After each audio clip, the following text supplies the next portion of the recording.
What's going on, y'all? Today we got using numbers to find the 75 greatest NBA players of all time, man. Let's get into this one. Y'all know what to do. In 1996, on the 50th anniversary of the NBA, the league put together a list of the 50 greatest players in NBA history. Dating all the way back to 1946, the list included the best players to ever play the game. From the most notable players like Michael Jordan, Magic Johnson, Wilt Chamberlain, to some old school players that a lot of modern fans have never even heard of, such as Dolph Schayes, Dave Bing, and Hal Greer. Fast forward 25 years, and this season, for the first time since 1996, the NBA is releasing a new list. An updated list of the top 75 greatest players of all time. And sometime later this month, the official list will be released. But until then, many NBA fans have wondered how the league will go about this. Will the NBA keep the original 50 players and just add 25 new ones? In that case, it would be tough to narrow down 25 years of basketball to just 25 players. Not only that, but as much as we want to respect the past, I think we can all agree that a generational talent in the 50s isn't quite up to par with the generational talent from the 2000s.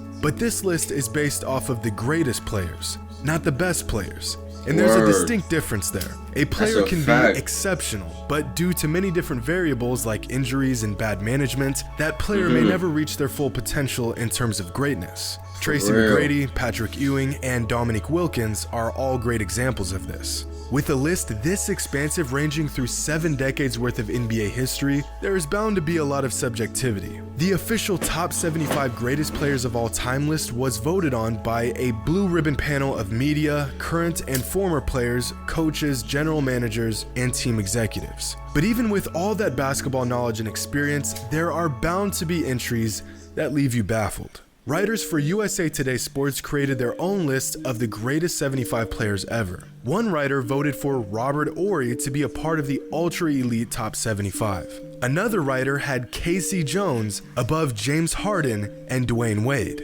This writer doesn't even know how to spell Pau Gasol's name. And this writer put Kobe Bryant as the 15th greatest player of all time. 15th. But if that isn't crazy enough, check out this writer's list. He's got Michael Jordan at 3, Magic Johnson at 15, below Karl Malone, Isaiah Thomas, and Elgin Baylor. He's got Pete Maravich, a player that only played 10 seasons in the league, 7 spots above Stephen Curry. He also has Kevin Garnett at 55, right behind Ray Allen. This is far from a good list, but instead of sitting on the sidelines and judging, I made my own list. But this isn't just any old list I threw together based off of my own subjective point of view. The entirety of my top 75 greatest players of all time was constructed by using purely numbers and statistics. An extremely unconventional and probably psychotic way to go about this. But if you're familiar with this channel, you know this isn't anything new. Numbers don't lie, but they also don't tell the full story. So this will be tough. To begin this process, I selected 110 players that I felt were eligible to even be considered for this list. Players from every era, every decade, every position and play style. 110 players doesn't sound like a lot, but think of any all-time elite talent, and chances are they were included in this process. Next, I chose 13 different metrics to rank each player off of. Now, this was the trickiest part of this entire experiment. I needed to avoid metrics that heavily favorite longevity because there are current NBA players who haven't been in the league long enough to even crack those leaderboards. For example, I chose points per game instead of total career points. But at the same time, we also want to acknowledge and reward when a player maintains excellence for an extended number of years. Some of these metrics may seem a bit random, but after spending far too many hours deliberating this, I'm pretty confident that these metrics give the best representation of every aspect that makes a player great. And lastly, not every category is weighted the same. Finals MVPs, regular season MVPs, and championships are weighted slightly heavier than the other categories since, you know, those things are pretty important. I will assess every player in every category. The top 20 players in each category will earn points. The leader in each category will earn the most points, second place earning the second most points, and so on down to the 20th best player. Once each player has been assessed across all 13 categories, we will add up the total points, and the top 75 points earners will be our top 75 list. So, with that out of the way, let's get into this. The first category we looked at was championships won, and the obvious leader here is Bill Russell. Bill's right-hand man John Havlicek racked up the second most points here, and 4 players each earned the third most points. The next category is finals MVPs. Now, technically, Michael Jordan has the most finals MVP in NBA history with 6. But the award didn't even exist when Bill Russell was in the league. In fact, Russell was so dominant in the finals, they literally named the award after him. And because of that, I gave Bill Russell the top spot. There's about, 100% chance that if the award existed when Bill was playing, he would have more than 6 anyways. So second is Michael Jordan and third is LeBron. Fun fact, only 5 players in NBA history have won more finals MVPs than Willis Reed. Next is regular season MVPs, and leading the way is Kareem Abdul-Jabbar, followed by Michael Jordan and Bill Russell. Only 8 players in league history have earned more than 2 regular season MVPs, one of them being the criminally underrated Moses Malone. Next, we have every fan's favorite stat, points per game. And with the top spot is Michael Jordan, just narrowly edging out Wilt Chamberlain, followed by Elgin Baylor. What's crazy here is that Wilt, Elgin, and Jerry all played on the same Lakers roster for 4 seasons. And in one of those seasons, neither Wilt, Jerry, or Elgin led the team in scoring. Shout out 1972 Gail Goodrich. Following points per game is assists per game. And at first thought, I assumed John Stockton held this title, but it's actually Magic Johnson with a sizable lead, followed by Stockton and Oscar Robertson. On the other end of the spectrum, we have rebounds per game, a category that is dominated by pre-modern big men, with Wilt Chamberlain averaging a mind-boggling 22.89 rebounds per game, followed closely by Bill Russell and Bob Pettit. Dwight Howard and Joel Embiid are the only active players to crack this leaderboard. Next, we're handing out points to players who dominated the defensive end with all defensive team selections. Tim Duncan is the clear leader here with a selection total that will more than likely never be topped. 15 selections to the NBA all-defensive team. Just think about that.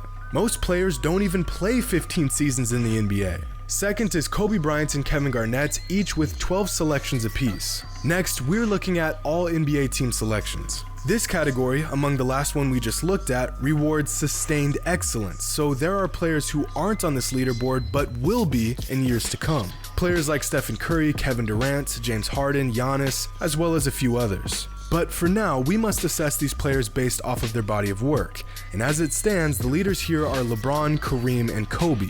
Now, there is a current player that I could see passing LeBron's current record of all NBA selections. Any guesses to who that player might be? Leave your answers in the comments below. Next up is one of the better statistics for measuring a player's value on the court, or rather their impact on winning. Let me know, y'all. Win shares per 48. I have and no at the idea. top is unsurprisingly Michael Jordan. But trailing him by just a sliver is David Robinson. That's about as close as it gets. If Robinson played a couple games just slightly better throughout the entirety of his career, he would lead all NBA players in this category. And right after Robinson is Wilt Chamberlain. So remember when I said that this list was going to be made up entirely of numbers and statistics? Well, I lied. This category is one that I made up, but hear me out. This metric is necessary. There are 0 statistics that show how great a player is at making shots. And I'm not just talking about how good a player is at shooting, I'm talking about players who can create and make their own shots. Players that can put the ball in the basket on demand from just about anywhere. There's some advanced stats that do a decent job at quantifying this aspect of the game, but since those metrics only date back to about a decade ago, I came up with this. You got now take Carmelo a look at this leaderboard, because although it is subjective, I think it's pretty solid. With Kobe Bryant, in my opinion, being the greatest shot maker in NBA history, followed by Stephen Curry, Kevin Durant, Tracy McGrady, and James Harden. Our next category is the infamous PER stat. I know it's become a bit of a punching bag among NBA fans over the last few years, but it's still a solid all-around stat, and it's more data to be considered for this process. And topping the list is Michael Jordan, followed by LeBron James and Anthony Davis. Okay, so here is an interesting category. Peak, as in a player's peak years. In this case, their best 5-year stretch in regards to win shares. And here we can see that Wilt Chamberlain had the greatest peak in NBA history, putting up numbers that don't even register in today's NBA context. At the second spot is Kareem, who had an incredible individual run in Milwaukee that really isn't talked about enough. And in the third spot is Michael Jordan, who at his peak looked like Jesus in a basketball jersey. And last, we have the impact and influence category. This category was narrowed down to 10 players who have influenced the game the most. Look, you know what I'm saying? People was on my body because I said Curry had a bigger impact on the game and a bigger he's like more of a bigger icon, bro, to the game of basketball, bro. He revolutionized the three-point shot, bro. You know what I'm saying? I know I'm not bugging. I'm telling you, he revolutionized the game as a whole. He got kids shooting three-pointers. There's this third graders trying to pull from Curry range right now, you know? He got the whole NBA shooting three-pointers. Come on, bro. Curry up there when it comes to impact and influence. Players that change the way we see the game, how we watch I'm making basketball, that a clip as how well. we play basketball, and how we fell in love with the game in the first place. And leading here is Michael Jordan, Kobe Bryant, and Stephen Curry. And that covers it. All 110 players through each of our 13 categories. So, who came out on top? Which players cracked the top 20? And who rounds out the top 75 NBA players of all time? I mean, who are we kidding? Michael Jordan has won it for Chicago. Oh, what a move by Jordan. Whose game is Michael Jordan's game? He's just simply amazing. With the top spot, just like every other chart we've ever covered, is Michael Jordan. With a total score of 167. Way ahead of everyone else. Michael ended up leading in 4 categories and was top 5 in 8 different categories. Michael's a rare case of a jack of all trades and a master of many. But we all knew he was going to be number 1 all time, so let's take a look at where some other players landed. Our top 10 is made up of Jordan, LeBron, Kareem, Wilt, Russell, Kobe, Magic, Duncan, Durant, and Shaq. Now, is that a perfect top 10? Well, I don't think a perfect top 10 exists, but considering we literally use data and numbers to make this list, I'd say that's a really accurate top 10. And I just want to say that I'm glad to see Kevin Durant in the top 10 all time. Some fans will agree with this, many won't, but all things considered, Durant has put together a career that ranks up with the greatest of all time. If you just look at it on an all-time list, look at it from what I personally think of him and his accomplishments. If you look at it with no context, man, you just look at what he did, you know, and forget about actually what he did, you know. If you just look at his accomplishments, his accolades, his numbers, things like that, he's definitely in the top 15 all time. It's not really a debate, you know. I'd put him as well. Larry Bird surprisingly missed the top 10 cuts and landed at 11, followed by Oscar Robertson, Hakeem, Pettit, and David Robinson. Steph Curry ended up at 16, followed closely by Chris Paul at 17, and Karl Malone, Dirk Nowitzki, and Willis Reed rounded out the top 20. Now, I'm not going to go into detail on each and every player, but let's talk about some notable rankings. Kawhi Leonard finished at 22 with James Harden just behind him at 24. Giannis ranks 30th all time, which would make him, at this moment, the 6th greatest power forward of all time. I think that's probably too low for him. I know he's still young, but he's already accomplished a lot more than some other players above him did in their entire career. Westbrook, Lillard, and Kyrie all finished in the late to mid 40s. Carmelo and McGrady finished at 55th and 57th respectively, and somehow Dwayne Wade slipped down to 47. But you want to hear something insane? 5 players on this year's Lakers roster made this list. 5.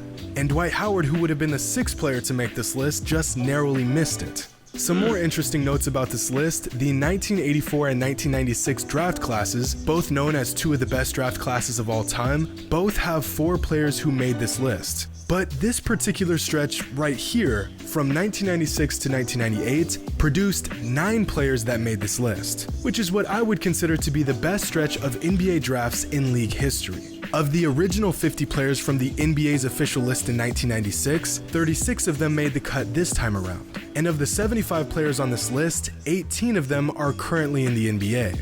At just 22 years old, Luka Doncic is the youngest player on this list, and Luka's possible appearance on the NBA's official list has been the topic of a lot of debate lately. Should a player that has only played 3 seasons in the NBA make such a prestigious list? Well, it all depends on how you look at it. Is Luka Doncic a top 75 player of all time in regards to what he has accomplished in the league? No. Is he a top 75 player of all time in regards to skill and ability? Without a doubt. Hell yeah, I would assume that when the NBA makes their list, they will be this is about considering being both great, of these factors. not about being but in the case of good at the our game. list, You can be good at the data game says and not be he lands at great. the 42nd spot, which is crazy Feel because me? Luka doesn't even qualify for half of these categories yet, and he still rose this high on this list. But I want to make something that's clear. scary, man. This list is far from perfect. Paul Pierce is too low, Dwayne Wade is too low, he should be somewhere around 30, Bob Pettit's too high, Clyde Drexler and Patrick Ewing didn't even make the cut, which is an absolute tragedy, and I think the biggest flaw in using this particular method of sorting out the top 75 players of all time is that numbers do a terrible job of recognizing the small nuances of a player's game. There's no real way to explain Stephen Curry's on-court gravity using just numbers. A basic stat like points per game does not begin to describe Tracy McGrady's scoring prowess, and no stat truly captures just how dominant Patrick Ewing was in the low post. Numbers can only take us so far.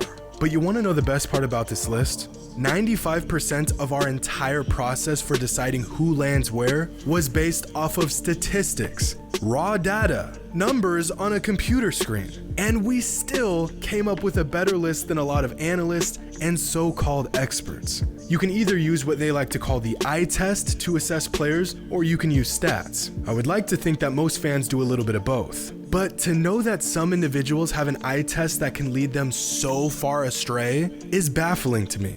Now, I know this list has its flaws, but instead of looking at who is and who isn't on it, look at where players landed on this list and who landed near them. Derrick Rose is right between Bob McAdoo and Nikola Jokic. And when you think about what these players have accomplished, this actually makes sense. Same thing with Willis Reed, Karl Malone, and Dirk Nowitzki. Charles Barkley and Kevin Garnett landed in back-to-back spots as well, which would make sense. But let's be honest, a list this extensive gets pretty shaky after about 40. Pretty much any ranking after that is completely up to interpretation. I don't care how much basketball you watch, the guy you pick at, let's say, the 50th spot is more than likely going to be a different player than who everyone else picks for their 50th spot. And that's probably the best part about this entire process. We've all watched a lot of NBA action. We all have our own opinions, we can all appreciate different aspects of the game. No matter how you split it, no one's necessarily wrong. Well, unless you have someone other than Michael Jordan at number 1. Then you're definitely wrong. And you can go ahead and throw that list in the trash. Let me know what you think. Give me your list of top 75 all-time players. Too many, Make some Mike, at the predictions top. as to how you think the NBA's list will look. You're not breaking something right. You're not doing something right, Mike. Not at the top, man. That's the end of this one, y'all. Y'all know what to do. If you enjoyed, share the video, subscribe. Click on the last reaction as well right there on your screen right now. And I'm out of here, man. Turn on post notifications, all that.